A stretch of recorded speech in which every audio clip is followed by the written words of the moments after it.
Hello বন্ধুরা, আমার নাম জুমাইরা জ্যোতি। আমি বাংলাদেশের একজন মেয়ে। আজকে আমি তোমাদেরকে যে গল্পটা বলব সেটা আমার শ্বশুরমশাইকে নিয়ে। আমার স্বামী বিদেশ চলে যাওয়ার পর শ্বশুরমশাই আমার সাথে যা করতেন, আমার আজকের গল্পে তা তুলে ধরার চেষ্টা করব।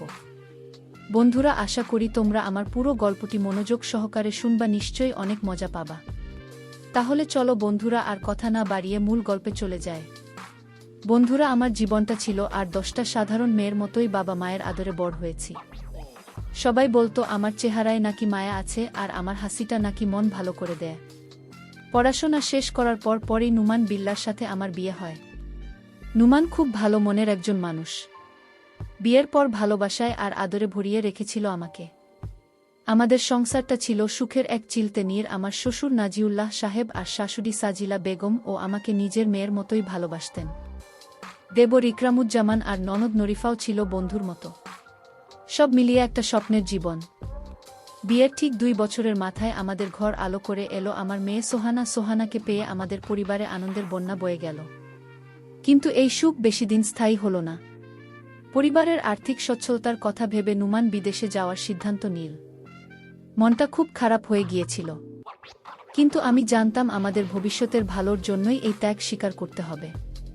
নুমানকে বিদায় জানানোর দিনটা ছিল আমার জীবনের সবচেয়ে কঠিন দিনগুলোর একটা। চোখের জল আটকে রেখে তাকে বলেছিলাম, তুমি কোনো চিন্তা করো না, আমি সবাইকে নিয়ে ভালো থাকব। নুমান বিদেশ চলে যাওয়ার পর প্রথম সব ঠিকই ছিল। শ্বশুর, শাশুড়ি, দেবর, ননদ সবাই আমার খেয়াল রাখত। সোহানাকে নিয়ে আমার দিনগুলো কেটে যাচ্ছিল। আমি আমার শ্বশুরকে নিজের বাবার মতোই দেখতাম। তার প্রতিটি কথা আমি অক্ষরে অক্ষরে পালন করার চেষ্টা করতাম। শাশুড়ি মাও আমাকে রান্নাবান্না থেকে শুরু করে সংসারের সব কাজে সাহায্য করতেন। আমাদের পরিবারে একটা শান্তির পরিবেশ ছিল। আমি ভাবতাম নুমান কাছে না থাকলেও তার পরিবার তো আমার পাশেই আছে। কিন্তু আমি বুঝতে পারিনি এই শান্তির আড়ালেই ঘনিয়ে আসছিল এক কালো মেঘ। আমার ননদ নরিফার মনে যে কি ছিল তা আমি প্রথমে বুঝতে পারিনি। সে আমার সাথে খুব ভালো ব্যবহার করত, কিন্তু তার চোখে দৃষ্টিতে মাঝে মাঝে আমি একটা অদ্ভুত হিংসার ঝলক দেখতে পেতাম। আমি বিশ্বাসটাকে খুব একটা বার্তা দিতাম না। ভাবতাম হয়তো আমার মনের ভুল, কিন্তু ধীরে ধীরে আমি বুঝতে পারলাম আমার এই ধারণাটা ভুল ছিল। আমার নন্দের মনের মধ্যে জমে থাকা সামান্য ঈর্ষাই যে আমার জীবনটাকে একটা সময় নরকে পরিণত করবে, তা আমি স্বপ্নেও ভাবতে পারিনি। আমার ননদ নুডিফা হয়তো ভাবত আমি আসার পর থেকে বাড়ির সবাই আমাকে বেশি ভালোবাসে। বিশেষ করে তার বাবা অর্থাৎ আমার শ্বশুর আমার প্রশংসায় পঞ্চমুখ থাকতেন। হয়তো এটাই তার সহ্য হতো না। সে আমার খুব ধরার জন্য সব সময় মুখিয়ে থাকত।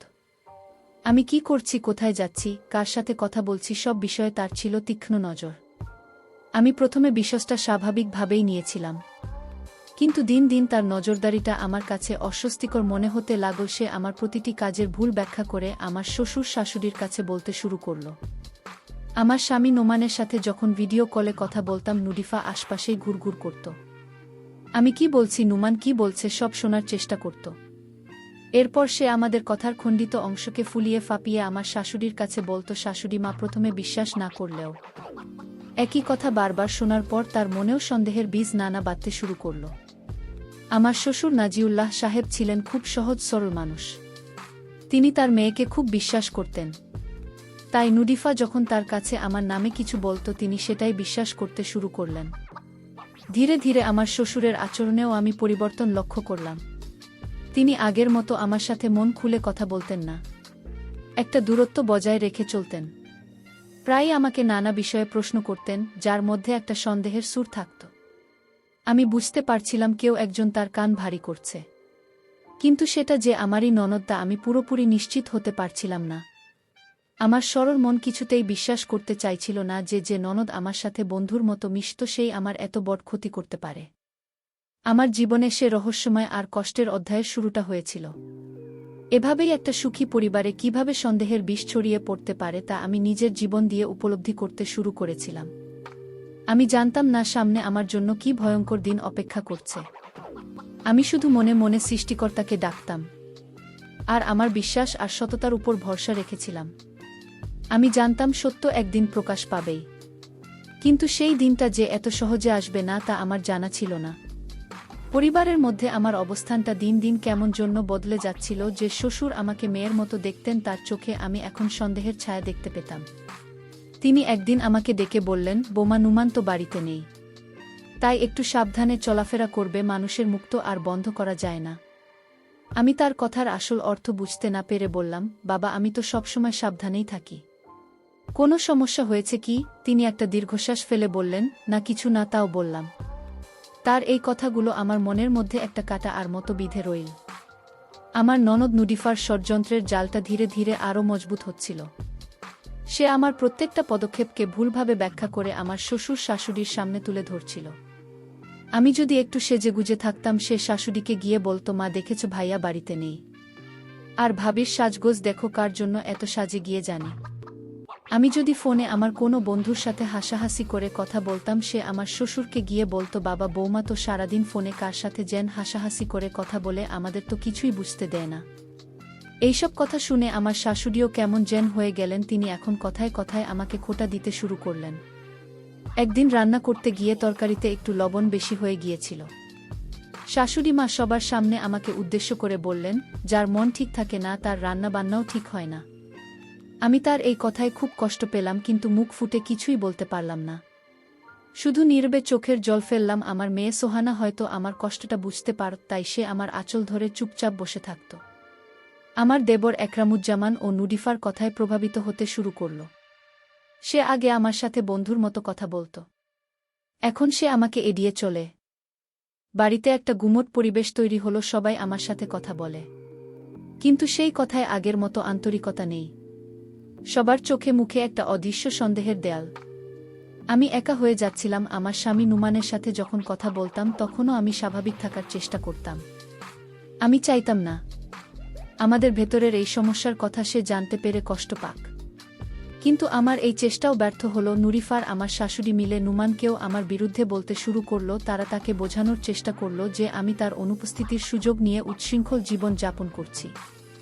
নুমান প্রথমে তাদের কথা বিশ্বাস করতে চায়নি। সে আমাকে ফোন করে জিজ্ঞেস করল, জ্যোতি, বাড়িতে কোনো সমস্যা হয়েছে? মা আর নুরিফা তোমার নামে এসব কি বলছে? আমি তাকে বোঝানোর চেষ্টা করলাম যে এগুলো সব ভুল বোঝাবুঝি, কিন্তু দূর প্রবাসে বসে থাকা একজন মানুষের পক্ষে কোনটা সত্যি আর কোনটা মিথ্যা তা বোঝা খুব কঠিন ছিল।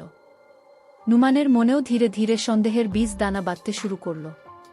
তার গলার স্বরে আমি আগের সেই বিশ্বাস আর ভালোবাসা খুঁজে পেতাম না। সে এখন আমাকে নানা ধরনের প্রশ্ন করত। আজ কোথায় গিয়েছিলে, কার সাথে কথা বলেছ? তার এই প্রশ্নগুলো আমার বুকে তীরের মতো বিদ্ধ। যার ভালোবাসার উপর ভরসা করে আমি সব প্রতিকূলতা মোকাবেলা করার স্বপ্ন দেখতাম, সেও আমাকে অবিশ্বাস করতে শুরু করেছে। এই কষ্টটা আমি কিছুতেই মেনে নিতে পারছিলাম না। আমি বুঝতে পারছিলাম আমার বিরুদ্ধে একটা গভীর ষড়যন্ত্র হচ্ছে। আমাকে আমার স্বামীর কাছ থেকে দূরে সরিয়ে দেওয়ার জন্য, এই পরিবার থেকে তাড়িয়ে দেওয়ার জন্য। কেউ উঠে পড়ে লেগেছে, কিন্তু কে বা কারাই এর পেছনে আছে তা আমি স্পষ্ট করে বুঝতে পারছিলাম না। আমার মন বলছিল এর পেছনে আমার ননদ নুডিফারই হাত আছে, কিন্তু আমার কাছে কোনো প্রমাণ ছিল না। আমি কিভাবে সবাইকে বোঝাবো যে আমি নির্দোষ? এইভাবে সন্দেহের জালে জড়িয়ে আমার দিনগুলো কাটতে লাগল। প্রতিটি মুহূর্ত আমার কাছে অসহ্য মনে হতো। রাতে ঘুমাতে পারতাম না। সারাক্ষণ একটা অজানা ভয় আর আশঙ্কায় আমার মনটা ছেয়ে থাকত। আমি শুধু সৃষ্টিকর্তার কাছে প্রার্থনা করতাম যেন তিনি আমাকে এই বিপদ থেকে উদ্ধার করেন এবং আমার সম্মান রক্ষা করেন। আমি জানতাম আমার পথটা খুব কঠিন, কিন্তু আমি হার মানতে রাজি ছিলাম না। আমাকে আমার সততা প্রমাণ করতেই হবে। আমার মেয়ের ভবিষ্যতের জন্য, আমার ভালোবাসার জন্য। আমার জীবনের আকাশটা যে এতটা কালো মেঘে ঢেকে যাবে তা আমি কখনো কল্পনাও করিনি। যে বাড়িতে আমি একদিন বধূ সেজে এসেছিলাম, অফুরন্ত স্বপ্ন নিয়ে, সেই বাড়ির দেয়ালগুলোই এখন আমার কাছে খাঁচা। মনে হতে লাগলো আমার ননদ নুরিফার ছড়ানো বিষাক্ত কথাগুলো পুরো পরিবারে এমনভাবে ছড়িয়ে পড়েছিল যে আমার প্রতিটি নিঃশ্বাস নেওয়া হবে না। অপরাধের শামিল হয়ে দাঁড়িয়েছিল আমার শ্বশুর শাশুড়ির চোখে মুখে সারাক্ষণ থাকত নেদবেরি আর সন্দেহের ছাপ। একদিন আমার মেয়ে সোহানার খুব জ্বর। আমি তাকে নিয়ে ডাক্তারের কাছে যাওয়ার জন্য তৈরি হচ্ছিলাম। আমার শাশুড়ি এসে বললেন, একা একা কোথায় যাচ্ছ? ইকরামুজ্জামানকে সাথে নিয়ে যাও। আমি বললাম, মা, ও তো ওর কাজে ব্যস্ত, আমি একাই পারব। আমার কথা শেষ হতে না হতেই তিনি ধমক দিয়ে উঠলেন, বেশি বাড়াবাড়ি করবে না, যা বলছি তাই শোনো। একা একা বাইরে যাওয়ার এত শখ কেন? তার কথায় আমি এতটাই অবাক আর কষ্ট পেলাম যে আমার মুক্তি আর কোনো কথা বের হলো না। অথচ এক সময় এই মানুষটাই আমার উপর সবচেয়ে বেশি ভরসা করতেন। নুমানের সাথে আমার সম্পর্কটা দিন দিন আরও খারাপ হচ্ছিল। সে এখন আর আগের মতো নিয়মিত ফোন করত না। ফোন করলেও তার কথায় থাকত শুধু কৈফিয়ত চাওয়ার সুর। সারাদিন কি করো, বাড়ির বাইরে যাও না তো, আমার মা বাবার খেয়াল রাখছ তো? তার এই প্রশ্নগুলো শুনে আমার মনে হতো সে আমাকে তার স্ত্রী নয়, বরং একজন অপরাধী মনে করছে। আমি তাকে অনেকবার বোঝানোর চেষ্টা করেছি যে তোমার পরিবার যা বলছে তা সত্যি নয়, আমাকে বিশ্বাস করো। কিন্তু আমার কথা তার কানে পৌঁছাত না। সে বলতো, আমার বাবা মা আর বোন কখনো মিথ্যে বলতে পারে না। নিশ্চয়ই তোমার মধ্যে কোনো সমস্যা আছে।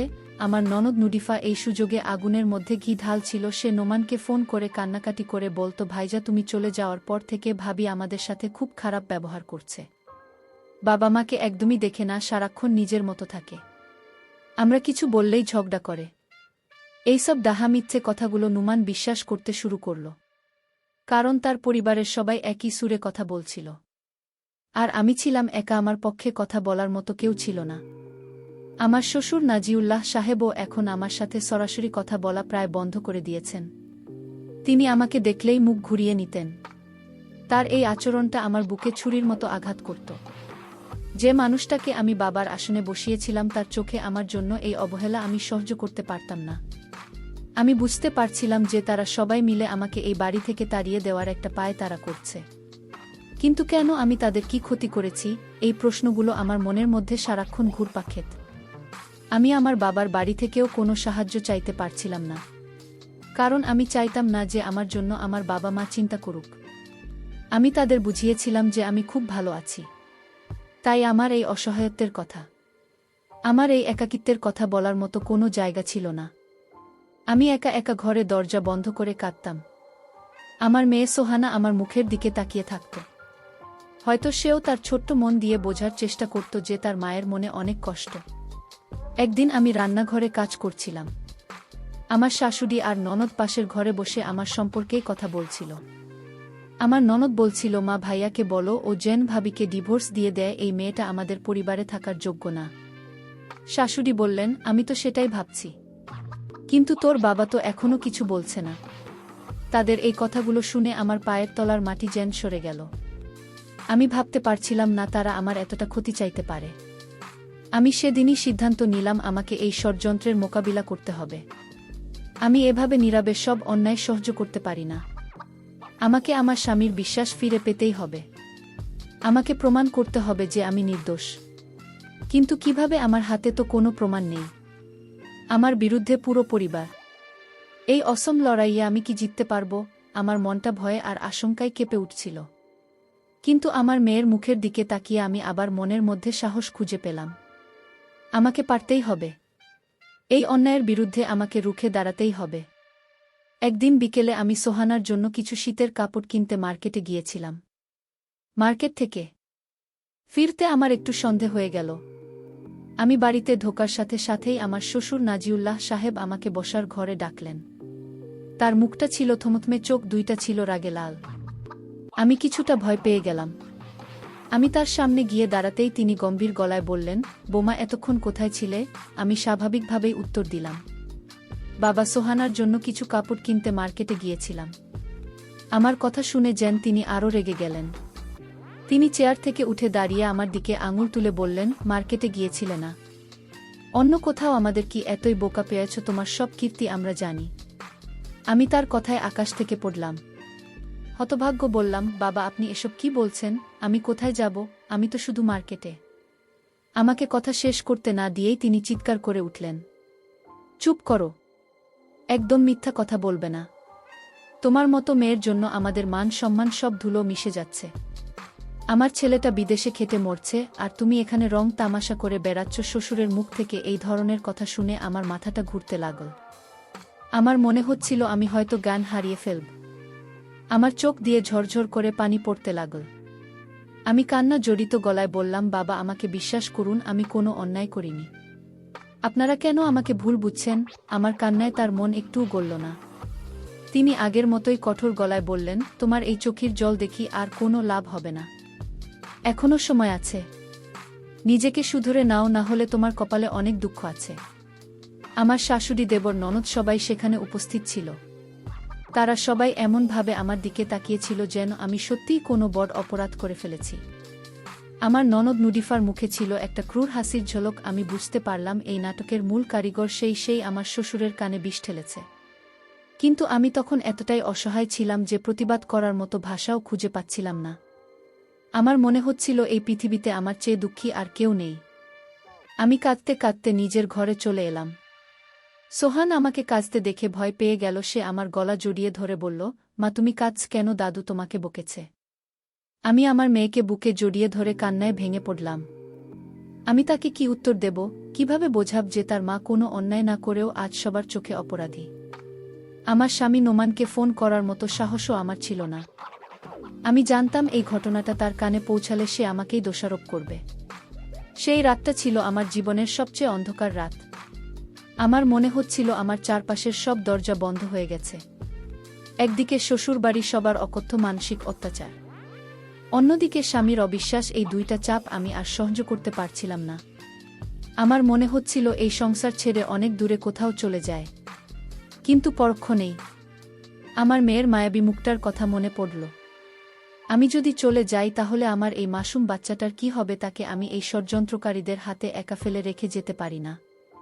আমি সারা রাত ধরে ভাবলাম আমাকে এখান থেকে পালিয়ে গেলে চলবে না। পালিয়ে যাওয়া মানেই হলো তাদের মিথ্যা অভিযোগগুলোকে সত্যি বলে মেনে নেওয়া। আমাকে এখানে ভাগতে হবে, এই বাড়িতেই, এবং আমাকে প্রমাণ করতে হবে যে আমি পবিত্র, আমি নির্দোষ। তারা আমার সাথে যত অন্যায় করুক না কেন, আমি আমার সততার পথ থেকে এক চুলও নড়ব না। আমি সৃষ্টিকর্তার উপর ভরসা রাখলাম।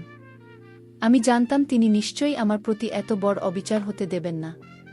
মনের মধ্যে এই দৃঢ় সংকল্প নিয়ে আমি পরদিন সকালে ঘুম থেকে উঠলাম। আমি ঠিক করলাম, আজ থেকে আমি আর কাঁদব না।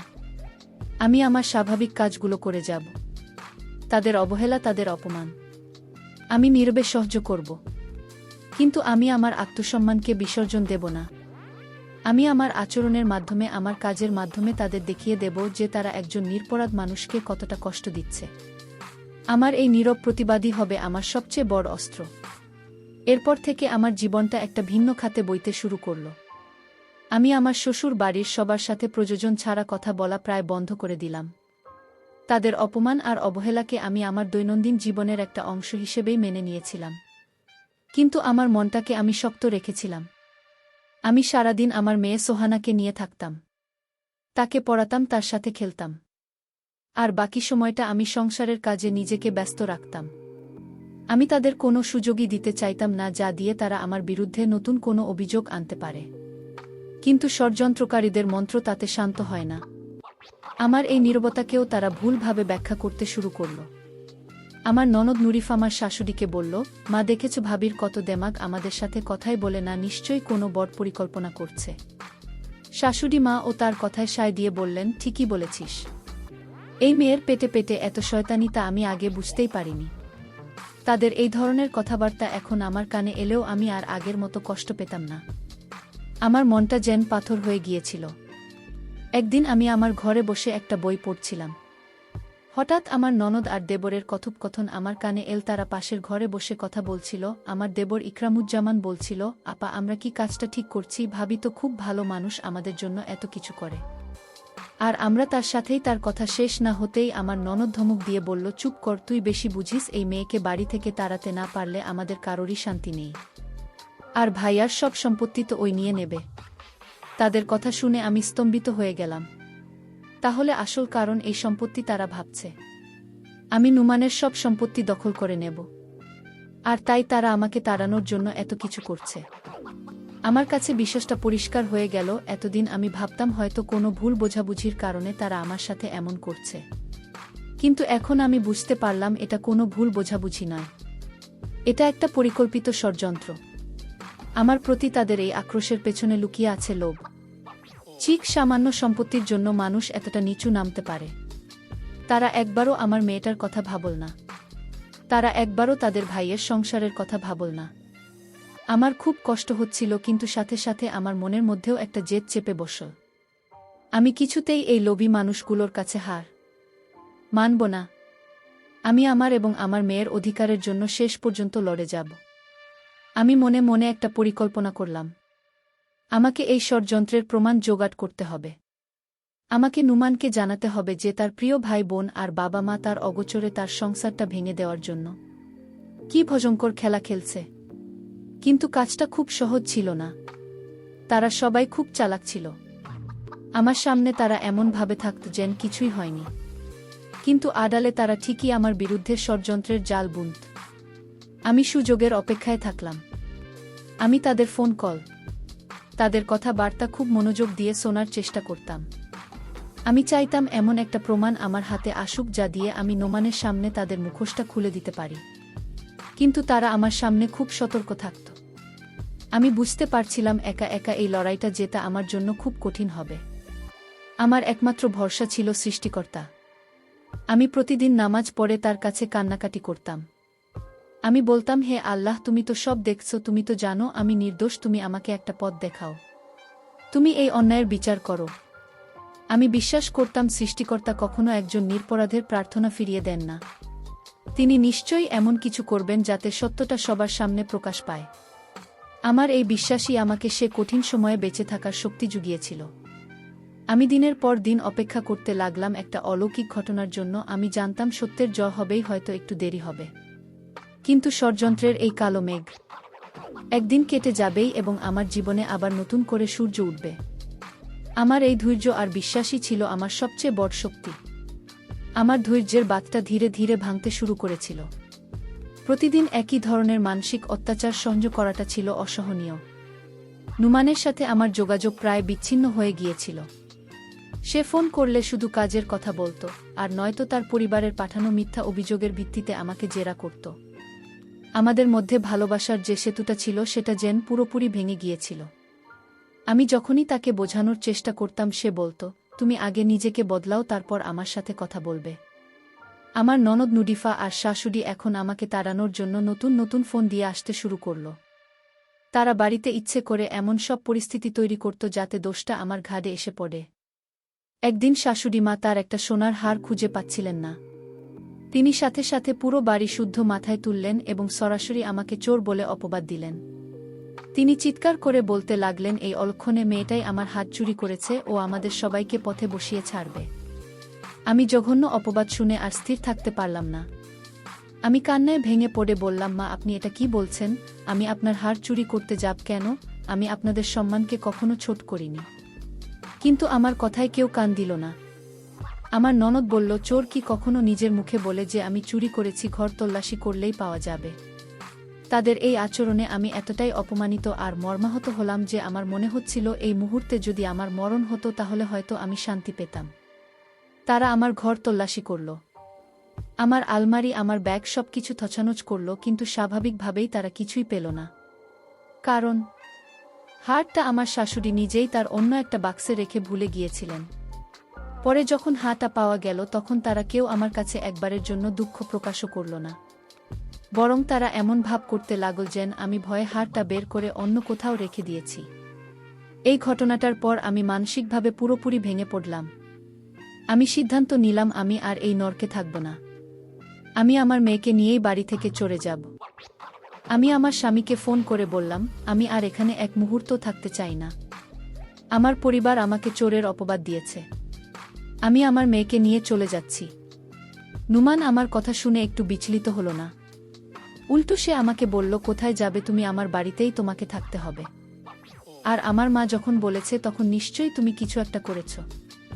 আমার স্বামীর মুখ থেকে এই কথা শোনার পর আমার আর কোনো আশা রইল না। আমি বুঝতে পারলাম এই মানুষটা তার পরিবারের অন্ধবিশ্বাসে এতটাই ডুবে আছে যে আমার সত্যি কথাটা তার কানে আর কোনোদিনও পৌঁছাবে না। আমার মনটা বিতৃষ্ণায় ভরে গেল। আমি ফোনটা কেটে দিলাম। আমার মনে হলো আমার ভালোবাসার মানুষটা আমার জন্য মরে গেছে। এখন যে আছে সে আমার স্বামী নয়, সে তার লোভী পরিবারের হাতের পুতুল। আমি আমার জিনিসপত্র গোছাতে শুরু করলাম। আমার মেয়েটা আমার মুখের দিকে তাকিয়েছিল। তার চোখে ছিল রাজ্যের প্রশ্ন। আমি তাকে বুকে জড়িয়ে ভরে বললাম, মা, আমরা একটা নতুন জায়গায় যাব। সেখানে আমাদের কেউ কষ্ট দেবে না। আমি জানি না এই অনিশ্চিত পথে আমার কি হবে, কিন্তু আমি এটা জানতাম যে এই অপমান আর অসম্মানের জীবন আমি আর কাটাতে পারব না। আত্মসম্মান নিয়ে বেঁচে থাকাটা আমার কাছে সবচেয়ে বেশি গুরুত্বপূর্ণ ছিল। কিন্তু সৃষ্টিকর্তার পরিকল্পনা হয়তো অন্য রকম ছিল। আমি যখন বাড়ি থেকে বের হয়ে যাওয়ার জন্য প্রস্তুতি নিচ্ছিলাম, তখনই এমন একটা ঘটনা ঘটল যা আমার জীবনের মোড়টাই ঘুরিয়ে দিল। আমার মনে হলো আমার প্রার্থনায় হয়তো সৃষ্টিকর্তা শুনতে পেয়েছেন। তিনি হয়তো চান না আমি এভাবে হেরে গিয়ে চলে যাই। তিনি হয়তো চান আমি আমার নির্দোষিতা প্রমাণ করে মাথা উঁচু করে এই বাড়ি থেকে বের হই, অথবা এখানেই থাকি সম্মানের সাথে। সেই অলৌকিক ঘটনাটাই ছিল আমার জীবনের টার্নিং পয়েন্ট। আমি যখন আমার ছোট্ট ব্যাগটা গুছিয়ে সুহানার হাত ধরে ঘর থেকে বের হতে যাব, ঠিক তখনই বাইরে থেকে একটা চিৎকারের আওয়াজ এলো। আমরা সবাই দৌড়ে বাইরে গেলাম, গিয়ে দেখলাম আমার শ্বশুর নাজিউল্লাহ সাহেব উঠোনের কোণে পড়ে কাতরাচ্ছেন। সেদিন সকাল থেকেই ঝিরিঝিরি বৃষ্টি হচ্ছিল, উঠোনটা বেশ পিচ্ছিল হয়েছিল। তিনি হয়তো কোনো কাজে বাইরে যাচ্ছিলেন, আর পা পিছলে পড়ে গেছেন, তার ডান পাটা খুব বাজেভাবে মচকে গিয়েছিল। আমরা সবাই মিলে ধরাধরি করে তাকে ঘরে নিলাম। তার পায়ের ব্যথাটা এতটাই মারাত্মক ছিল যে তিনি যন্ত্রণা ছটফট করছিলেন। আমরা দ্রুত একজন ডাক্তারকে ফোন করলাম। ডাক্তার এসে পরীক্ষা করে বললেন পায়ের হাড়ে চিড় ধরেছে, প্লাস্টার করতে হবে, কয়েক সপ্তাহ পুরোপুরি বিশ্রামে থাকতে হবে। ডাক্তারের কথা শুনে সবাই চিন্তায় পড়ে গেল। আমার শ্বশুর ছেলে নেই, পরিবারের একমাত্র চালিকা শক্তি। তিনি অসুস্থ হয়ে পড়ায় পুরো পরিবারে একটা বিপর্যয় নেমে এল। এই ঘটনার পর আমার বাড়ি ছেড়ে যাওয়ার পরিকল্পনাটা ভেস্তে গেল। এই অবস্থায় আমার শ্বশুরকে ফেলে রেখে চলে যাওয়াটা আমার বিবেক সায় দিল না। আমি আমার ব্যাগপত্র আবার আগের জায়গা রেখে দিলাম এবং আমার শ্বশুরের সেবায় নিজেকে পুরোপুরি নিয়োজিত করলাম। আমি তার জন্য স্যুপ তৈরি করতাম, সময় মতো ওষুধ খাওয়াতাম, তার ক্ষতস্থান ড্রেসিং করে দিতাম। আমি আমার নিজের বাবার মতোই তার সেবা করতে লাগলাম। কিন্তু আমার এই সেবাটাও আমার শাশুড়ি আর ননদের চোখে ভালো ঠেকল না। আমার শাশুড়ি মা আমাকে অহেতুক দোষারোপ করতে শুরু করলেন। তিনি বলতে লাগলেন, তোর জন্যই আজ আমার স্বামীর এই অবস্থা। তুই একটা অলক্ষণে। তুই এই বাড়িতে আসার পর থেকেই আমাদের সংসারে একের পর এক বিপদ লেগেই আছে। আমি তার কথায় অবাক হয়ে বললাম, মা, উনি তো বৃষ্টির পানিতে পা পিছলে পড়ে গেছেন, এর মধ্যে আমার দোষ কোথায়? তিনি চিৎকার করে বললেন, চুপ কর পাপিষ্ঠা, তোর মুখ আমি দেখতে চাই না। আমার ননদ নুডিফাও আমার স্বামীর কাছে ফোন করে বলল, ভাইজা তুমি তাড়াতাড়ি চলে এসো, বাবা খুব অসুস্থ আর ভাবির জন্য বাবার এই অবস্থা হয়েছে, ভাবি নিশ্চয়ই বাবাকে ধাক্কা মেরে ফেলে দিয়েছে। এই ধরনের জঘন্য মিথ্যে কথা শুনে আমার গা জ্বলে যাচ্ছিল, কিন্তু আমি কোনো প্রতিবাদ করলাম না। আমি শুধু নীরবে আমার দায়িত্ব পালন করে যেতে লাগলাম। আমি জানতাম আমি যদি এখন এদের সাথে ঝগড়া করি তাহলে অসুস্থ মানুষটা আরও বেশি কষ্ট হবে। আমার শ্বশুরের অসুস্থতার খবর পেয়ে নোমান খুব দ্রুত বিদেশ থেকে চলে এলো। সে বাড়িতে এসেই তার বাবার অবস্থা দেখে খুব ভেঙে পড়ল। আমার শাশুড়ি আর ননদ এই সুযোগে আমার বিরুদ্ধে তার কান ভারী করতে লাগল। তারা তাকে বোঝানোর চেষ্টা করল যে আমি এই সব কিছুর জন্য দায়ী। নুমান তাদের কথা শুনে আমার সাথে খুব খারাপ ব্যবহার করল। সে আমাকে বলল, তোমার জন্য আজ আমার বাবার এই অবস্থা, আমি তোমাকে কিছুতেই ক্ষমা করব না। আমি তার এই আচরণে খুব কষ্ট পেলাম, কিন্তু আমি হাল ছাড়লাম না। আমি আমার স্বামীর অবহেলা আর আমার শ্বশুর বাড়ির সবার অত্যাচার সহ্য করেও আমার শ্বশুরের সেবা করে যেতে লাগলাম। আমি রাতে জেগে তার পাশে বসে থাকতাম, তার পায়ে গরম সেক দিতাম। আমার সেবা যত্নে আমার শ্বশুর ধীরে ধীরে সুস্থ হতে শুরু করলেন। তিনি হয়তো মুখে কিছু বলতেন না, কিন্তু আমি তার চোখে আমার জন্য একটা অন্যরকম দৃষ্টি দেখতে পেতাম। তার কঠোর দৃষ্টিটা যেন ধীরে ধীরে কোমল হয়ে আসছিল। আমি বুঝতে পারছিলাম আমার সেবা আর ধৈর্য হয়তো তার মনের ভেতরের ভুল ধারণাগুলোকে নাড়া দিতে শুরু করেছে। তিনি হয়তো বুঝতে পারছিলেন যে যে মেয়েটাকে তারা সবাই মিলে এত অত্যাচার করেছে, সেই মেয়েটাই আজ তার বিপদের দিনে সবচেয়ে বেশি পাশে আছে। আমি কোনো কিছুর আশা না করেই আমার কর্তব্য করে যাচ্ছিলাম। আমার মনে একটা বিশ্বাস ছিল, সত্য একদিন প্রকাশ পাবেই, আর সেই দিনটা হয়তো খুব বেশি দূরে নয়। আমার শ্বশুরের সুস্থ হয়ে ওঠাই ছিল আমার একমাত্র প্রার্থনা। আমার সেবা যত্নে আমার শ্বশুরমশাই ধীরে ধীরে সুস্থ হয়ে উঠলেন। তিনি এখন লাঠিতে ভর দিয়ে অল্প অল্প হাঁটতে পারেন। একদিন সন্ধ্যায় তিনি বাড়ির সবাইকে তার ঘরে ডাকলেন। আমার স্বামী, শাশুড়ি, দেবর, ননদ সবাই উপস্থিত হল। আমাকেও ডাকা হলো। আমার বুকটা ধড়ফড় করছিল। আমি ভাবছিলাম আজ হয়তো আমার বিদায়ের পালা। তারা হয়তো সবাই মিলে আমাকে বাড়ি থেকে বের করে দেওয়ার চূড়ান্ত সিদ্ধান্তটা জানাবে। আমি মনে মনে স্রষ্টাকে ডাকছিলাম। সবাই উপস্থিত হওয়ার পর আমার শ্বশুরমশাই কিছুক্ষণ চুপ করে রইলেন। তারপর তিনি আমার শাশুড়ির দিকে তাকিয়ে বললেন, সাজিলা, তোমরা সবাই মিলে বৌমাকে নিয়ে একটা সালিশে বসতে চেয়েছিলে, তাই না? তোমরা তো চেয়েছিলে ওকে এই বাড়ি থেকে বের করে দিতে। আমার শাশুড়ি কিছুটা অবাক হয়ে বললেন, হ্যাঁ চেয়েছিলাম, কারণ এই মেয়ের জন্যই আমাদের সংসারে এত অশান্তি। তার কথা শুনে আমার ননদ আর দেবর সায় দিল। আমার স্বামী নুমান মাথা নিচু করে বসে রইল। তখনই ঘটল সেই আশ্চর্যজনক ঘটনাটা। আমার শ্বশুরমশাই হঠাৎ করে চিৎকার দিয়ে বলে উঠলেন, তোমরা সবাই চুপ করো, আর একটাও মিথ্যা কথা বলবে না। যা করেছ অনেক করেছ। এই নিরপরাধ মেয়েটার উপর তোমরা দিনের পর দিন অত্যাচার করেছ, ওকে মিথ্যা অপবাদ দিয়েছ, আর আমিও তোমাদের কথা বিশ্বাস করে ওর সাথে অন্যায় করেছি। তার এই কথা শুনে ঘরের মধ্যে যেন পিনপতন নীরবতা নেমে এল। সবাই অবাক হয়ে তার মুখের দিকে তাকিয়ে রইল। তিনি বলতে লাগলেন, আমি যখন অসুস্থ হয়ে বিছানায় পড়েছিলাম তখন আমি নিজের চোখে দেখেছি এই মেয়েটা কিভাবে দিনরাত এক করে আমার সেবা করেছে। তোমরা সবাই যখন আমার থেকে দূরে ছিলে তখন ওই আমার পাশে ছিল। যে মেয়েটা এত বড় অন্যায়ের শিকার হয়েও তার কর্তব্য ভুলে যায় না, সে কখনো খারাপ হতে পারে না। তিনি আমার ননদ নুরিফার দিকে তাকিয়ে বললেন, আমি সব জানি, তুই তো আমার কানে সারাক্ষণ বৌমার নামে বিষ ঠেলেছিস।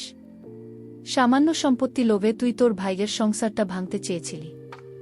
আমার শ্বশুরের মুখে এ কথা শোনার পর নুরিফার মুখটা ভয়ে ফ্যাকাশে হয়ে গেল। সে আর আমার শাশুড়ি দুজনেই মাথা নিচু করে ফেল। আমার শ্বশুর আমার স্বামী নুমানের দিকে তাকিয়ে বললেন, আর তুই নুমান, তুই কেমন স্বামী? পরের কথা শুনে নিজের স্ত্রীকে অবিশ্বাস করেছিস। একবারও কি তোর মনে হলো না যে মেয়েটা তোকে এত ভালোবাসে? সে এমন কাজ করতে পারে না। বাবার কথায় নুমানের চোখ দিয়ে জল পড়তে লাগল। আমার শ্বশুরমশাই তখন আমার দিকে তাকিয়ে হাত জোড় করে বললেন, বৌমা, তুমি আমাকে ক্ষমা করে দিও। আমি তোমাদের কথা শুনে তোমাদের প্রতি অন্ধবিশ্বাসে তোমার উপর অনেক অন্যায় করেছি। সৃষ্টিকর্তা হয়তো আমাকে সেই পাপের শাস্তিই দিয়েছেন। আমার এই পা ভাঙাটা আমার পাপের প্রায়শ্চিত্ত। তার চোখে জল দেখে আমার মনটা গলে গেল। আমি এগিয়ে গিয়ে তার হাত ধরে বললাম, বাবা, আপনি আমার গুরুজন, আমার কাছে ক্ষমা চেয়ে আমাকে পাপের ভাগী করবেন না। এরপর যা হলো তা ছিল স্বপ্নের মতো। আমার শাশুড়ি, দেবর, ননদ সবাই একে একে আমার কাছে এসে তাদের ভুলের জন্য ক্ষমা চাইলেন। আমার ননদ নুরিফা কান্নায় ভেঙে পড়ে আমার পা জড়িয়ে ধরল। সে তার লোভ আর ঈর্ষার কথা স্বীকার করল। আমি তাকে তুলে ধরে বুকে জড়িয়ে নিলাম, কারণ ক্ষমা করার মধ্যেই সবচেয়ে বড় মহত্ব লুকিয়ে আছে। আমার স্বামী নুমান আমার সামনে এসে দাঁড়াল। তার চোখে ছিল অনুশোচনার জল। সে আমার হাত ধরে বলল, জ্যোতি, আমি তোমার যোগ্য নই। আমি তোমাকে বিশ্বাস করিনি। তুমি কি আমাকে ক্ষমা করতে পারবে? আমি তার চোখের দিকে তাকিয়ে হাসলাম। সেই হাসিতে কোনো অভিযোগ ছিল না, ছিল শুধু ভালোবাসা আর শান্তি। আমাদের সংসারে আবার সুখ ফিরে এলো। সবাই তাদের ভুল বুঝতে পারল। আমার শ্বশুরমশাই এখন আমাকে আগের চেয়েও বেশি ভালোবাসেন। আমার স্বামী আমাকে তার ভালোবাসায় ভরিয়ে রেখেছে। আমরা এখন সবাই একসাথে মিলেমিশে থাকি। বন্ধুরা, আমার জীবনের এই পরিস্থিতি আমাকে শিখিয়েছে, পরিস্থিতি যতই কঠিন হোক না কেন, কখনো ধৈর্য হারাতে নেই এবং সততার পথ থেকে বিচ্যুত হতে নেই। সত্যের জয় হয়তো দেরিতে হয়, কিন্তু হয় অবশ্যই। আর সবশেষে এটাই বলতে চাই, কান কথার ভুল বোঝাবুঝি একটা সুন্দর সংসারকে ধ্বংস করে দিতে পারে।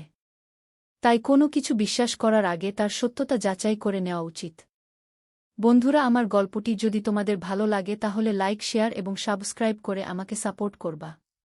আর বন্ধুরা, তোমরা এতক্ষণ ধৈর্য ধরে আমার গল্পটি শোনার জন্য তোমাদের সবাইকে অসংখ্য ধন্যবাদ।